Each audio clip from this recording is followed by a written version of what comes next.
మానసిక హింస అసలు ఎవరికీ పనికిరాదు, ఎవ్వరికి ఏ కారణానికి పనికిరాదు.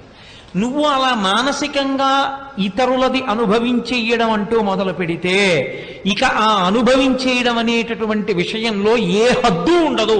ఇంతకన్నా నీ చెప్పలేని సభాముఖంగా మీరు ఆలోచించండి. నేను అన్నమాటని ఇప్పుడు అక్కర్లేదు, తీరుబడిగా ఆలోచించండి.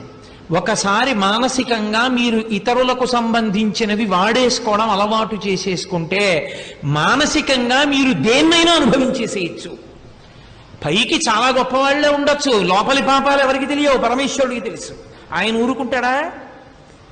పైకి పుణ్యాత్ముడిలా కనపడుతున్నావు, లోపల పుచ్చిపోయి ఉన్నావు. ఎంత హింసతో ఉంది పాపం. దీనికి ఈశ్వరుడు ఏదో ఒకనాడు గుణపాఠం చెప్పడా? ఇది ఊరుకుంటాడా? పైకి కర్మ సక్రమంగా చేస్తున్నానంటే సరిపోతుందా? మనస్సు శుద్ధిగా ఉండక్కర్లేదా? దీని మానసిక హింస ఎవరికీ అంగీకరించలేదు శాస్త్రం. ఏ ఆశ్రమంలో ఉన్నవాడు ఎవరూ చేయడానికి వీల్లేదు. ఇది వాగ్హింస కఠినంగా మాట్లాడి వ్యవస్థ దిద్దడానికి అంగీకరించారు పరిణితి కలిగిన వారికి.